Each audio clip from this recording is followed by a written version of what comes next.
Hello, friends.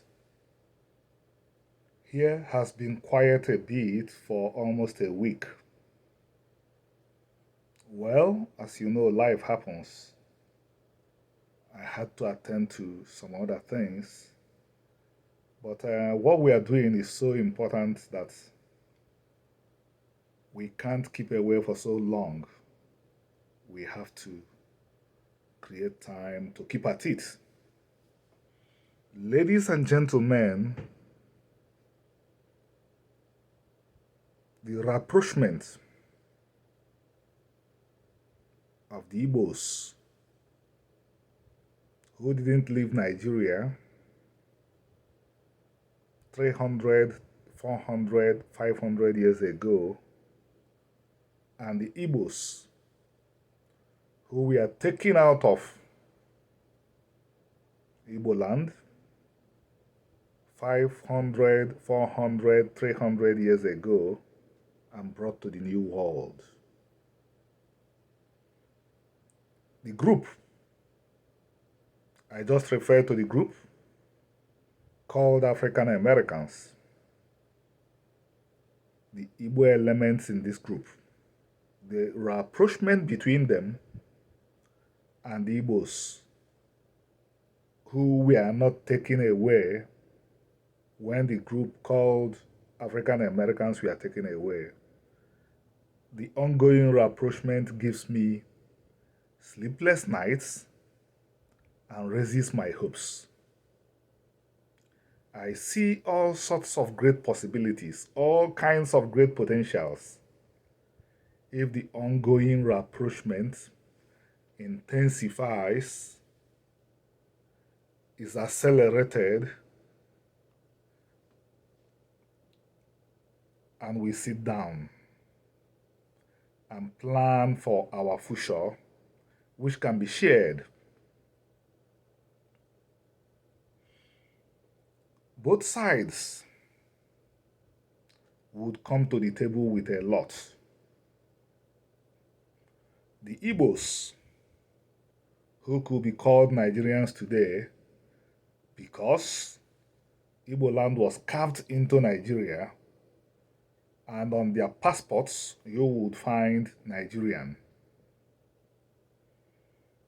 would come to the table with the religion of Omenana. By the way, majority of Igbos in the world today do not have the right kind of awareness and knowledge about Omenana as a religion. Even when they observe the rituals of Omenana, they think they are just observing everyday practices, which they assume that everybody in the world performs and practices. But as a scholar in the field, I know that most of what these Igbos perform are just unique to the Igbos. So, even though majority of the world, Igbos in the world today do not practice Omenana as religion, but the religion is still living in the Igbo world. That is why somebody like myself, born just a few decades ago, was able to conduct the kind of studies and write down what everybody in the Igbo universe can relate with. If the religion had gone 200 years ago, I wouldn't have been able to write what I wrote about it. So the Igbos will primarily come to the table with the religion of Omenana. And interestingly, what I would say now will be a kind of shocker. When the Igbos sit at that table with the African Americans will come to the table with a lot of cultural products of Omenana. That Igbos who are Nigerians still observe, but they do not know that what they observe are cultural traditions of Omenana. I will talk about the one that has kept the world in thrall: democracy. African Americans will come to the table with that. Democracy, or modern democracy as we know it today in the world, is a product. It came from Omenana. The Igbo democracy was the fullest democracy in the world. It was a participatory democracy. Scholars are going ahead to compare it with the Greek democracy, but they are not really comparable because ancient Hellas, ancient Greece, was a slave state. While in the case of the Igbos, everybody had a right to air an opinion. It was a participatory democracy, not a representative democracy. Everybody participated.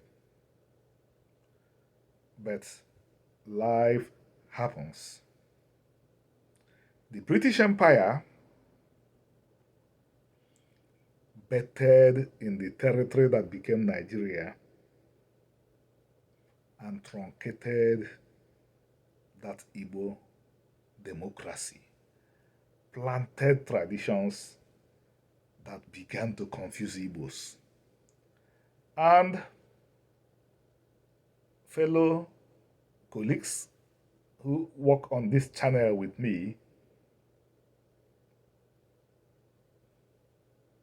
that great problem that had always bedeviled us. We want to be like others. After the British threw in what they call the warrant chief, you could call it petty kings, the Igbos began to desire to be like their neighbors in the country called Nigeria. So they began to create and invent what they call their own traditional rulers. And I know they thought they were simply having fun, but what they are doing or what they are doing have real life implications. It is inuring them.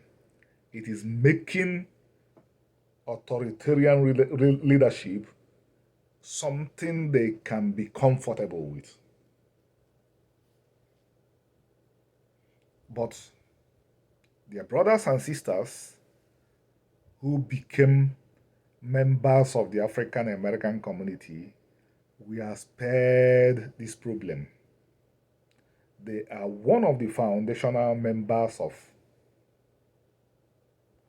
this great country called the United States of America, which is democracy, is the oldest modern democracy. So African Americans have been forged in a society where everybody can talk. And because they have participated fully in this society, gotten used to the idea that a society can function without kings, they will improve their brothers from Nigeria who have gotten used to calling their fellow human beings Igwe, who have gotten used to entering the same buses, flying in the same planes with their brothers and sisters who fool themselves by taking up the title prince. In the African American world, there are no people who claim to be princes and princesses. So, iron will sharpen iron. I can go on and on and talk about great and fundamental things that both arms can bring to the table. But it will make this video very long. and I do not want to make the video very long. So on this note, I will pause. But again, not before saying like, share, subscribe. Please subscribe to this channel. And if you want to know more about what I spoke about, the Igbo democracy, read this.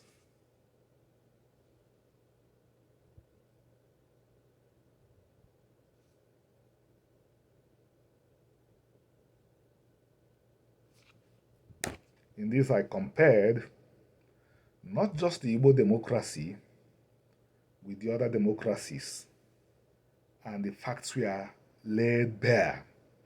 The Igbo democracy was deeper. But I also compared the Igbo society when it was at its apogee with the model societies of today. They simply can't be compared. I compared the Omenana civilization with the greatest civilizations we have today. What we find in Omenana is what these great civilizations will aspire to get to. So, brothers and sisters that work with me on this channel, we have a good product. We only have to keep on working at it. Thank you, everyone. Thank you, thank you, thank you.